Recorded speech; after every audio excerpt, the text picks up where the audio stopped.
welcome back to the Think Small podcast. My guest today is Jeremy from Startup Street. Welcome to the podcast. Yeah, buddy. Good to be here. Yeah. So tell me about the business. Tell me about how you got started. I've been doing it for quite some time, basically starting when I was a teenager, finding odd jobs to do and whatnot. And it's kind of just morphed over the years into what it currently is. And we get to work with all sorts of different types of clients, lots of startups, lots of existing businesses, usually about 50-50 split, and help the startups get going, get launched all the way from figuring out a name. That's always a really fun one. I love doing that. I've got some really cool exercises that we go through for that, all the way to, getting them launched. I can help them with the fundraising and stuff too. The existing companies, a lot of time they've got a lot of their processes mostly figured out, but we can always run through those and find a few spots that maybe can be optimized a little bit, for as far as a customer experience goes, and ton of brand work with them too. A lot of video work, a lot of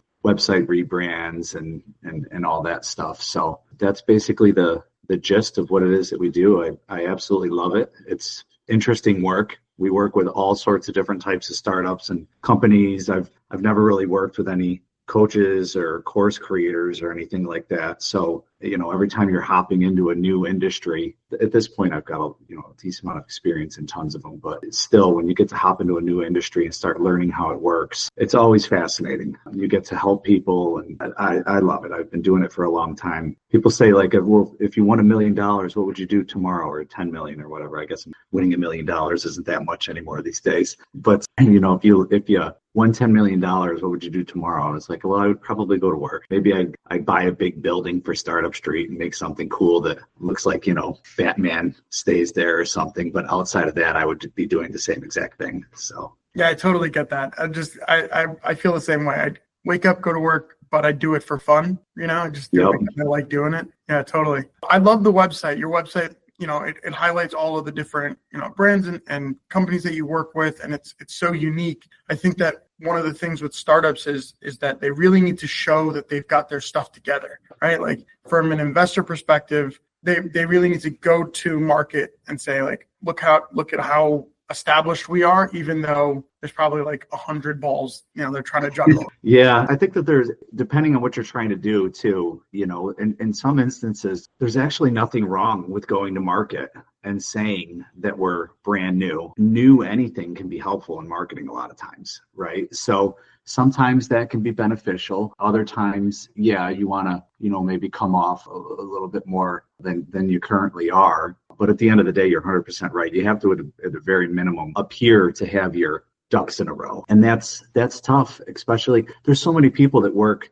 I talk with them and they work with, small, medium-sized businesses. And they're like, oh, I like, working with companies that are between 2 and 10 million and all that. And like, I've done that. We do some of that. And they're like, I don't know how you deal with these startups. And I'm like, it's tough. It is. But I'm so passionate about it. I understand everything that they're going through. And everybody is unique, whether it's their industry, how they want to build their company and grow, their own personal values. There's a lot to go through. And, it's definitely helpful for them to have somebody that has lived this myself, right, with what I do and different things I've been involved in personally over the years and whatnot. And to have worked with so many of them, you can kind of start to see the patterns. And, preferably, like my uncle used to say, I've made all the mistakes so that you don't have to, right?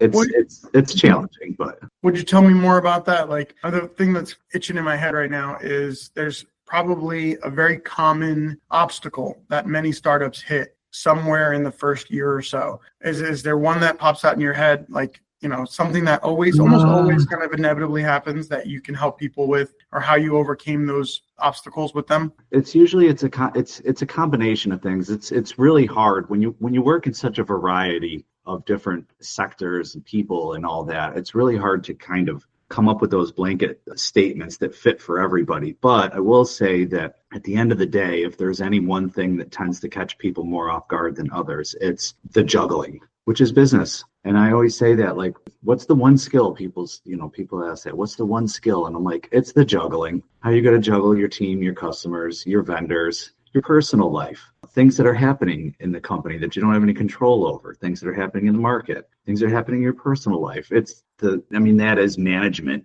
in essence, right? And it's very hard to teach somebody proper management as opposed to like you can kind of, I think you can probably teach people marketing and sales easier than you can actually teach them management. I think management almost has to always, the juggling has to be trial by fire. There's no other way to learn it, really. You can read books and stuff, and you should be trying to educate yourself. But again, even like when you're reading books, I mean, these things are talking about, whatever the author's specific experiences have been and whatnot, and yours might be a little bit different. So how into the weeds is it going to get? I don't know. So I would say that that's the one thing. And then the other thing that, it doesn't affect all of them, but it gets really clear really fast is how much of a passion for this do we actually have? Right. And I always say there's two types of passion when you're getting going with something. There's passion for the solving of the problem, whatever it is you're doing, right? And that's kind of like the task oriented element of things usually. But then there's the passion of growing the company, running the company. You could at least get this thing to the point that it's running, right? You have to have passion, heavy passion in at least one of those two. Otherwise you get worn out, you get burned down, and that's where the work ethic thing comes in. It's very, very tough to have amazing work ethic, which is really important. That's another thing that catches people off guard is I was always told I was a hard worker, but I didn't realize I'd have to do all of this. It's very tough to have that work ethic and really be killing the game as much as you possibly can if you don't have that passion. And I say too, for people that have solid work ethic, really the only person that can judge that is yourself. Is at the end of the week, at the end of the month, do you look at what you got done and say, wow, that was actually a very, very productive month for me. That was more than I thought maybe I was capable of or whatever, you know what I mean? But I would say that those are probably the three things that are always the biggest eye opener. I think a lot of times they struggle with figuring those out, and it's business. You struggle with getting your initial sales. You struggle with figuring out how to manage a team. You struggle trying to figure out how you're going to do your marketing and stuff. And I mean, my goodness, these days there's just so many options out there for marketing. It's like a lot of these people when they get going, I mean, it's overwhelming almost for a lot of people. There's so many different things that you can be doing. And, you talk to 10 people that do 10 different areas of marketing, and they're all 100% sold that their area is the one that you need to be doing, right? Because that's just human nature, right? This is what you do. And when the only tool you really have is a hammer, everything tends to look like a nail. So this person over here that does this, yeah, you got to definitely be doing this. Well, I don't know, that one over there that does this, that I should be doing that. And that can be pretty overwhelming for them. And then, I think that with these days too, it's tougher in one regard. It's easier with all the tools we have. Being connected, the internet has been a great leveler, if you will, of the playing field. So in that regards, it's easier, but nothing is perfect. It definitely comes with its own unique challenges, and that's one of them. The aura of uncertainty, right, that surrounds the business landscape these days and has for quite some time now, that's not healthy for entrepreneurship in general. One of the main things you always want in business is you want predictability, right? You want as many things to be predictable and know where they're going to basically go for however X amount of time out as humanly possible. And it does mess with the psyche of entrepreneurship as a whole these days with just, everybody being connected, and bad news travels faster than good. And it's not a healthy environment. We want positivity and optimism and let's go, and then the minute you start seeing, well, what's going on out there these days? It's like, bam, bam, bam. And it's like, oh my goodness, well, if that's going to happen, how's that going to affect my business? This is how people naturally think, right? So absolutely. I have a buddy that owns a business, right? And, there's changes he owns a solar business, and there's major changes in some of the subsidies that are coming to make solar affordable, right? So his business model is being, sort of under attack, and he's trying to adjust and change pace, solutions, right? Offering creative ways to fund these, projects. But yeah, I think like you said, with the landscape today, it's more risky than ever. But I always think in my mind, it's like, if you got an idea and you really want to go for it, you got to go. When you get that itch though, when you're that, I can't be managed, I need to own my own business, I really have this idea that I think is going to impact the world, or I think that, I just want to be my own boss. you have to do it sort of with almost like no hesitation, right? Like Yeah. the story in my mind is about, burning the boats, right? Just know, we got one option and it's to win, right? Head to shore and let's go. I mean, there are some scenarios out there, right? Especially when you're in industries, healthcare tech, some of these that, maybe what you're trying to do isn't the smartest thing right now because you can see the writing on the wall that it's not going to exist in 2 years. But that's a very small segment of the overall landscape of people who are putting things together on a daily basis and doing this. So you have to just go, and regardless of what the economic climate looks like or any of that. And I always say, if you launch in a recession, it's kind of like learning to drive on an old rusty 5-speed. And then when the economy starts to turn around, all of a sudden you're like, well, I'm used to that, but now I'm driving this nice car and it's, boy, this is easy now, So you can't let those things kind of get in the way. You got to take the plunge. And I think too, a lot of times, you can start getting your feet wet in a way that maybe isn't quite as committed as going all in, right? Because that's always a topic of debate. Should I go all in or should I ease into it? And it's always, contingent on where people are at in their own lives and what is it they're trying to jump into. Some things, when you're going to try to launch them, they take a lot of cash and a lot of commitment, and your ongoing expenses start, and they're significant the minute you open. Can't really ease into that one. You got to either go all in or not, but there's a lot of them that you can. There's nothing wrong with easing into it, because while you may know how to do the actual task at hand, you still have at least a little bit of a learning curve. Usually, how do you deal with customers? How do you handle the scheduling? How do you write proper proposals? How do you follow up to get the sale? How do you follow up post-sale? How do you stay in front of people afterwards? How do you generate referrals from what you're doing?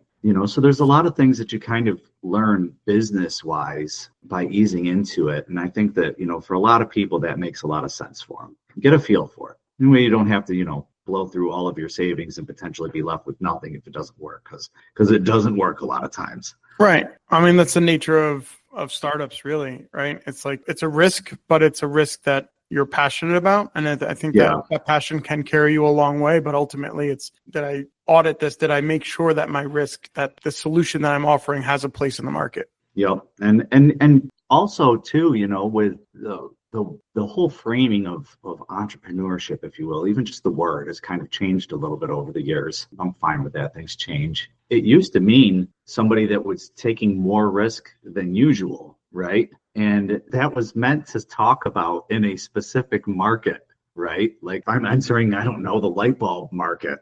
And instead of making a normal light bulb, I'm going to make one that turns into a strobe and also sings to me and does all sorts of other things. And nobody's done this before. That's high risk, right? And it's kind of turned into now where it's just like, well, this is higher risk than I'm used to. And it's like, well, of course, like if you start doing anything that's higher risk than you're used to, but that's kind of where it's turned into. And you have a lot of people that are going and doing their own things now and, and essentially trying to, at the very least, create a very solid job for themselves, right? Like in the whole journey, I've got that down pat. I think that just about anybody can do that at this point with all of the tools that we have. Yeah. So I guess that brings me to sort of the next question that I've got in my head. Jeremy, have you ever read The E-Myth by Michael Gerber? Oh, but it was a long time ago. I might need the clip notes or that's a good one. Jump in. A short book worth a read. Yeah, no, it's great. Sure. I mean, it's an all-time classic. Right. And the one thing that pops into my head from that book is, did you make yourself a job? Are you working on the business or are you working in the business? Right. Right. So, and I'm sure that there's a place for it, right? Like people that, go to become sort of an independent contractor, they make themselves a job, right? Can we talk about sort of the difference between making yourself a job and then being that real startup, like where you're trying to scale? Well, I mean, the difference really isn't just what you want to do. Right. You've got kind of, if we had to section things off, right, into different stages, some things just simply cannot launch in what I refer to as like the army of one stage, right? Some things just require a lot more of that to just simply get off the ground. A lot of them don't. And then after that, you have I always say you have army of 1+, which is like yourself, you've got a little team, maybe they're VAs, you've got some 1099 people. And then after that, you're getting to small business land, right? And I think that there's varying levels to that too. I mean, technically they describe small business as anything up until 500 employees. I don't think I'm ever going to be in a position where I look at somebody with 499 employees and say, "Oh, it's a cute little small business you have." Isn't that nice? I mean, that's pretty significant in my mind in the grand scheme of things here. Imagine 500 people in one room. You'd be like, a lot of people here. Right. On our monthly Zoom calls, So the difference is, first and foremost, just what people want to do. And there is a lot of people, regardless as if they are getting going in kind of a more, controlled manner or they jump all in, there is a lot of people that once they hit that level of actual small business of employees and rent and overhead and inventory and all of these things, they might have loved baking cakes. Man, they find out they hate running a bakery, That's funny that you bring up that example, because that's the example in the E-Myth. Right. So it is? It's exactly the example here. Yeah, that's funny. It just jogged your memory. Yeah, maybe. Boy, I probably read that book. God, what year did that come out? I couldn't tell you. It's got to be at least 15 years ago, isn't it? It's a good book, though. That's probably when I read it. Man, if you pulled that memory from that far back, that's pretty impressive. Nice job. Yeah. So the thing I think is really like the equation then is we're solving for capacity. Right. So we had a meeting with a bookkeeper, and she was talking about almost immediately when she opened her business, she said, I'm prioritizing, being a bookkeeper, but also like I'm a mom. So like, I want to prioritize that as well. Right. So there's a lot of things that she just immediately said, hey, this is not worth the time. So I'm going to outsource that. I'm going to hire somebody to do that and delegate that. So the question is, if you're a startup and you're in a position where it makes sense for you to be that one-man shop, then you're that one-man shop, right? Yeah. But if you can't, if you're saying, hey, you know what, this isn't worth that time. Like my time is more valuable than this job. Let me see how I can, etch it out, right?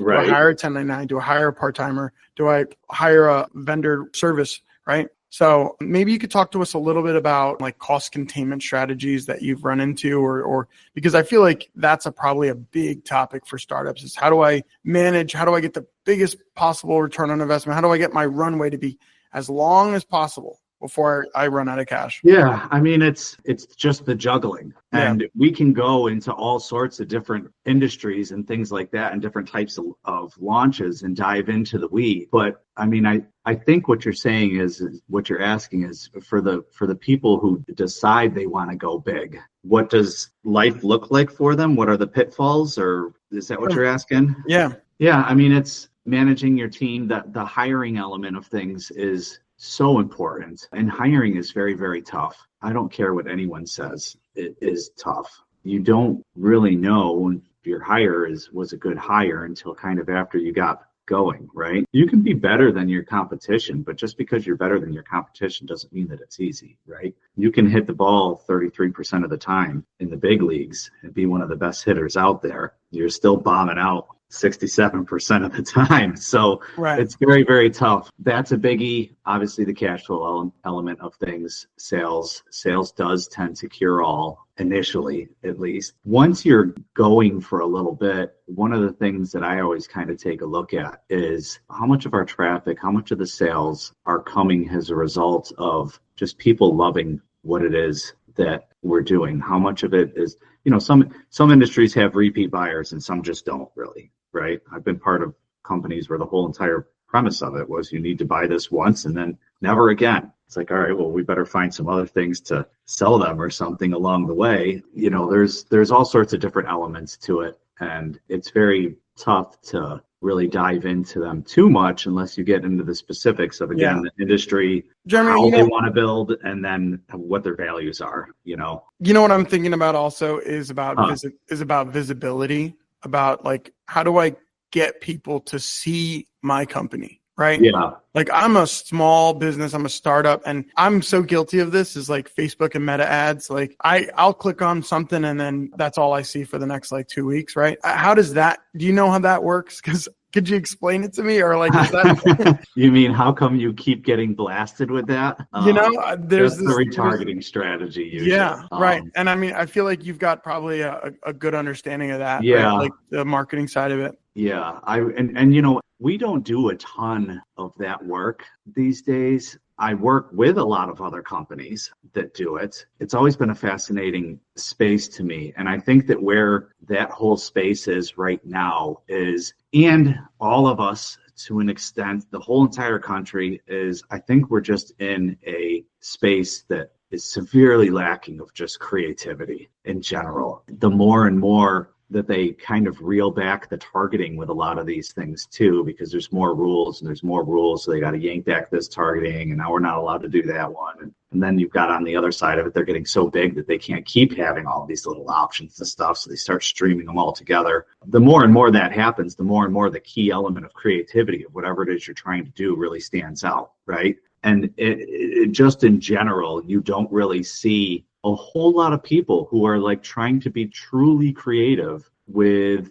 what they're doing in that regard. And you want to pause so you can get your light back on?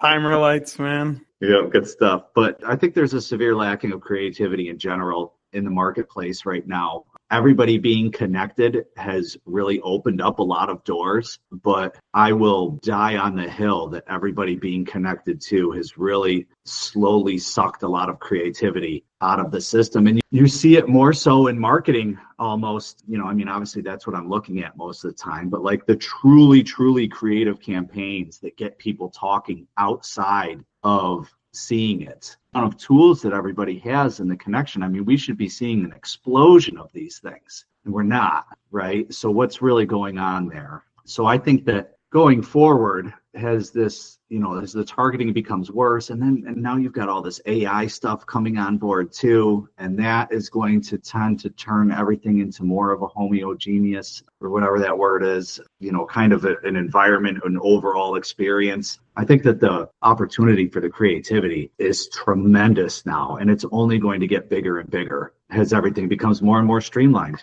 and our creative nature just continues to kind of, I'm not saying like it's the end of the world right now, but I just feel like with where we're at and the tools that we have, we should be seeing a lot more just new creative anything. It doesn't have to be just marketing, right? And we're not. So I try to figure out like, why is that? I know exactly what you mean. And I feel like, so what we're saying here is those that can stand out will be rewarded for it, right? The thing that's popping into my head is all of the chain restaurants out there. And this is a obviously macro business, right? But all those chain restaurants going from these very unique individual, like, styled buildings to these, modern looks, very sleek, very like slate, exteriors, like very sort of factory warehouse looking kind of energies. And so like we went from this creative space to now everything's kind of just, gray washed, right? Yeah. And the same thing with movies. Like everything gets a sequel from the, 90s and early 2000s. Even if it didn't need it, nobody asked for it. But it's almost like you're right. It's a lack of creativity. We're just trying to go, something that worked previously because we don't know how to get those creative, And the tools are extremely helpful to those who are creative, right? For those who are creative right now, those tools can be extremely helpful. But I think that there's a lot of people who should be much more creative than they are right now and are not, just in the grand scheme of things. And that's, because everything's connected, every city kind of is starting to look the same. One of the things that's popping into my head as well is around quality, because I think that when they buy a solution, they expect it to have a certain level of quality. And especially when the people that we've talked to a lot, I always ask them, what makes you different? And they say, we're a high level of service or a high level of quality. So I think that that's another reward system that we're looking for, that consumers are looking for, is that. I think they're always looking for that. Yeah. And I think that's always a relationship based metric, if you will. And that, is if somebody's offering something that's high quality, is it actually high quality, or is it just simply a little bit better quality than what is, just absolute trash? It's hard to tell, you know what I mean, in theory on a lot of these things. But I probably say it twice a week. They don't make things like they used to, so people do get tired of that. But then again, also, they really don't want to spend for it a lot of times either, and things have gotten so wacky, over the last 40 years with anything that it's like, well, if you're at the store and you want to spend, $10 for a hammer, thing might break. Well, you can buy this other one for $45 that will never break. And it's like, oh my goodness, how did we end up in a position where a hammer costs $45 though? So yeah, I mean, I think everybody's always been running towards quality. And I think that just the overall economics these days of going where the middle just continues to get hammered, playing in the middle becomes less and less profitable probably as time goes on. So, you can go high-end boutique over here, or you can go volume over there, and I think they're both great markets to serve, and there's benefits to be delivered in each one of them. I think that the middle is getting tougher and tougher. Isn't that so interesting to think of it that I never thought of it in the consumer market space as well, right? I always think about it in like, the rich get richer, the poor get poorer, or like, left and right get further and further apart. But then when you even look at it from the consumer side, you got the most expensive product and you got the least expensive product. And some of us are just like, hey, like, why can't I get the middle? Like, why can't I get something, good and, just fine enough? And choose your sword. You know what I mean? Which way are you going? That's an important decision to make a lot of times. Not with every industry, but with some of them. Yeah. So you've given me a lot to think about, actually, right? Like if you're a startup and you can offer something towards that middle tier, there seems to be a hole there where you can stand out and can provide good quality at a reasonable, rate. You could find that's sort of the recipe for success, right? Yeah. And it depends on the audience, you know what I mean? Sure. And it depends on a lot of things, but honestly, all the stuff we're talking about here is just why I have always loved and will always love every single thing that I do, because it's creative work. It's always changing. There's a lot of moving parts. It's not just 2 + 2 = 4. It's 2 + 2. And then we have 3 other variables over here that we don't know what they're going to be. So let's talk about what they might be and then figure out how they're going to affect that very simple 2 + 2 equation. Right. Yeah.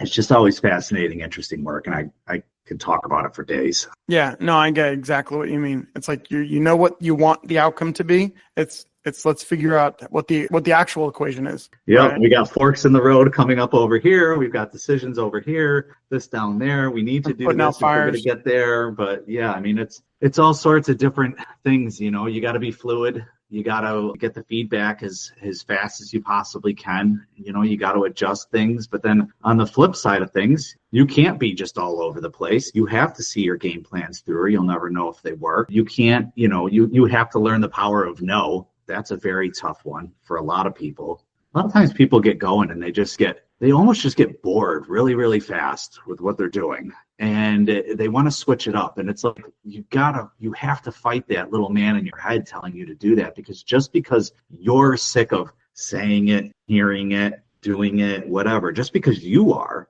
that doesn't mean that the market is. And to a large extent, repetition with our processes that we put clients through, the brand messaging, everything, repetition is what builds that reputation, So you really have to be careful not to let your own boredom switch things up too much, or you will just squirrel yourself right out of business, probably into a deep depression.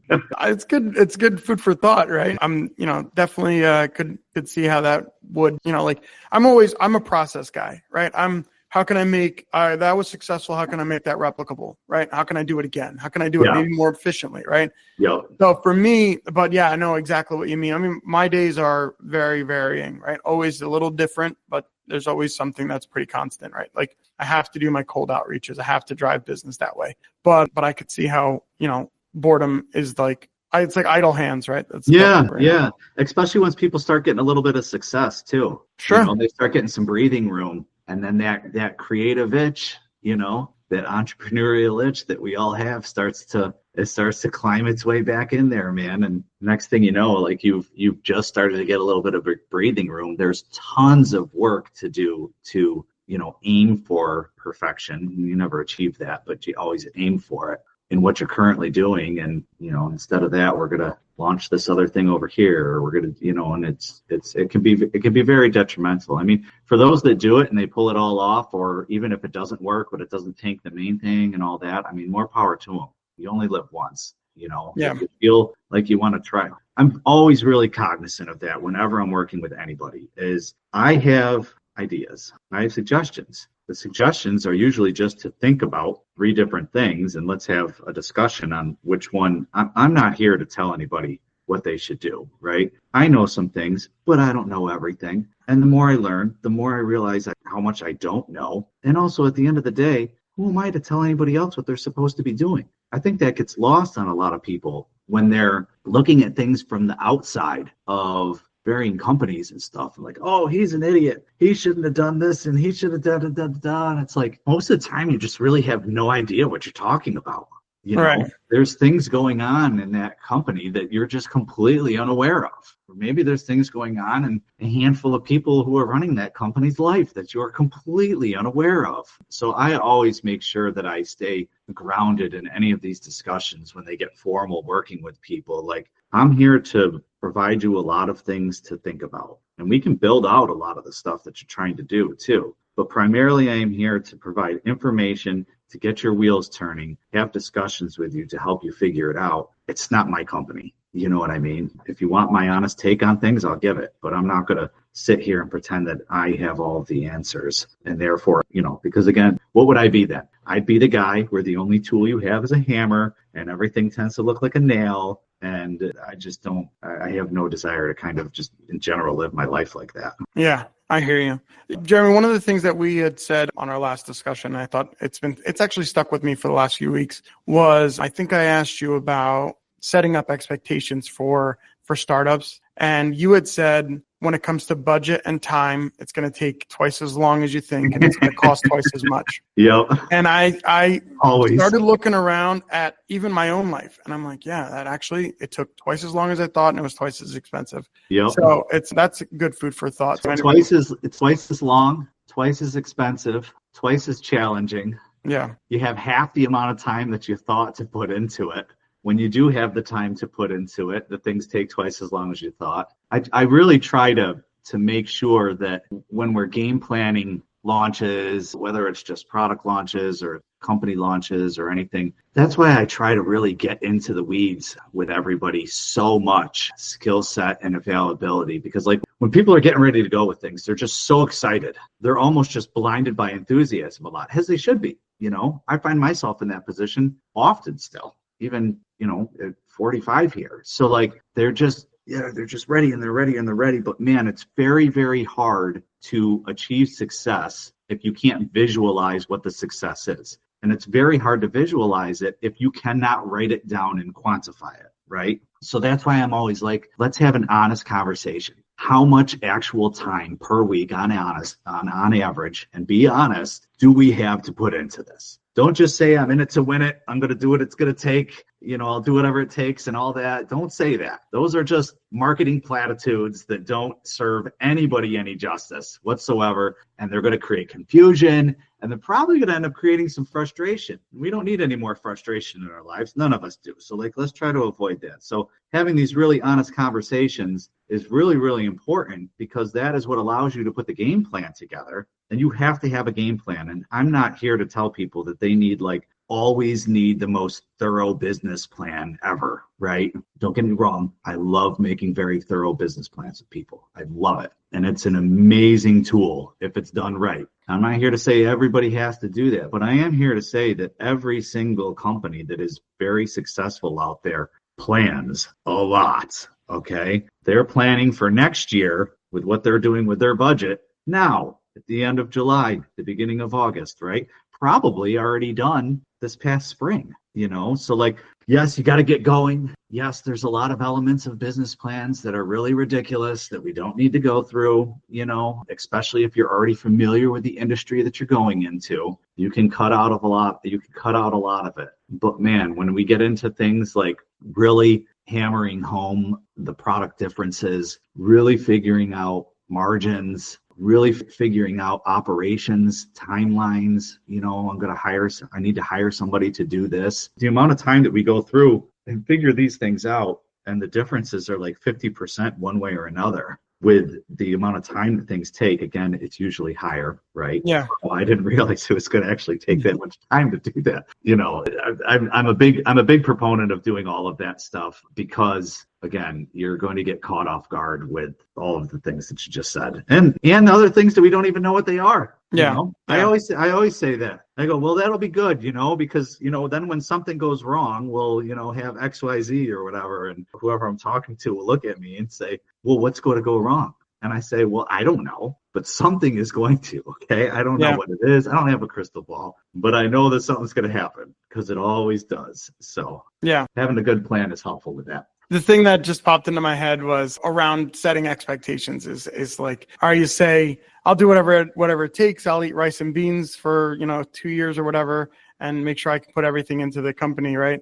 And then 2 weeks later, you find out you hate rice and beans. Right. Like, yeah. Or when we're talking about the boredom thing, you realize you can't eat rice and beans for much more than 2 weeks because you start, you know what I mean? Right. Yeah. So it's important to have these discussions. And sometimes people just don't want to have them. Yeah. I tend to ask sometimes, and I admit this, some of these projects that I do with people, I mean, just to get them going, I mean, it takes a while a lot of times. So we're having a lot of different conversations, and I can tend to ask an annoying amount of questions, but I don't know any other way to do it. If, I know when somebody's giving an answer that answer is not very clear in their head. I know it. I can spot it immediately. So we have to keep talking. Right. Man, sometimes people just don't want to do that, It's like, all right, more power to you. And sometimes it works out fine for them. Sometimes it doesn't. I'm never I told you so, because again, what the hell do I know? Yeah. I always like to end these podcasts on a fairly optimistic note. So with the next, 4 or 5 years, next 2 years, what do you see as like a real positive opportunity possibly? Or like, what would you say to somebody that has a new startup and, I know it's tough because the world economics and things like that are we're not sure which way it can go, tomorrow, and we never know. But I always like to be optimistic. So maybe you can share a success story, or you could give us some insight onto some optimism in the markets today. Well, I mean, I think that if there's anything to be optimistic about, it's that no matter what does happen in the world continues to move. Right. We tend to look at things that are going on right now, and people are, I can't believe this and all that and yada yada. I'm like, we could be growing up in the middle of World War II right now. Okay, go check that out, and then get back to me about how crazy you think things are right now. So the thing to be optimistic about is that actually it's the same game that it's always been. Your opportunities are, for the most part, give or take, and yes, there's exceptions to everything. Your opportunities are what it is that you would like to make them. That is how it has always been. So at its very, very core, entrepreneurship has always been whatever it is you want to make it, which means it is wide open, which means you have the control to make your decisions on what you would like to do with it. What's more empowering than that? Yeah. The world is going to keep turning no matter what goes on. Time will go by, and time does go by faster the older and older you get. So if you're feeling that itch, jump in. If you're nervous financially about it or whatever, find a way to just jump in a little bit. And maybe, even just jumping in a little bit could just kind of, get you a little taste of it and get you going with it. And, maybe you find you like it and that's all you want. Maybe you want more, maybe you want less, but man, you only live once. Life is really short. We all know crazy things that have happened to people that have shortened their lives significantly. So the thing to be optimistic about is the fact that, like, you are here, it is wide open. In a lot of regards, it's the wild, wild west out there right now. So if you want to get it, go grab it. Yeah. I was just thinking about, I have a friend that actually just started his business, and he recently posted something on social media where he goes, $1,000 for a brand new phone, that's a necessity, but $1,000 to invest in your business, can't justify that. So you got to make that decision to if you feel it. That's always a tough one, man. But you know what? It's. I think that the younger generation is feeling there's sort of a lack of hope, and that's why I always try to end these on some optimism. 100%. The opportunity that we have still today in America, and we still have a tremendous amount of opportunity. There's still a market out there for you to grab a piece of that American dream and really see the opportunity. 100%. And I'll just toss in one more thing with you talking about the young people and all that. One of the perks of me doing what I do and getting it to the point that it's at with the amount of clients that we have at a given moment. And, if I've got a really solid team that works with me, one of the perks is that I get to actually spend time to talk to some of these younger people one-on-one, share some stories, about my own history and all of that, and explain to them a point of view that they're not getting a whole lot from a lot of people, man. You know what I mean? But they need to hear that. I hope that for those that are hearing what I'm saying right now and listening to this, I've always got 45 minutes for somebody. Always. I'm never going to change that. If I have it, I'll give it away. Some weeks it's less than others, but if I've got it, I will always give it away. And I will always find time to do that at least a little bit every single month, because I need that. I need that for me, right? Because my passion is the kid that's 16 with a lawnmower in the back of his car trying to make money that doesn't have anybody telling him what he's doing right, wrong, or indifference. If there is anything that my heart is with, it is that, right? So for anybody that's listening to this, feel free to reach out. I don't have hours and hours and hours to spend with you, but we can get through a lot in 45 minutes and it won't cost you anything. Just hit me up. How do people get in contact with you, Jeremy? Just go to thestartupstreet.com or shoot over an email. You can just send it to info@thestartupstreet.com. That'll take care of everything once you get over there. Awesome. Thank you so much for being a guest today. Really. Yeah, Alex, I appreciate this. Thank you. This was great. Yeah. All right. Cool. Awesome. Thanks, man.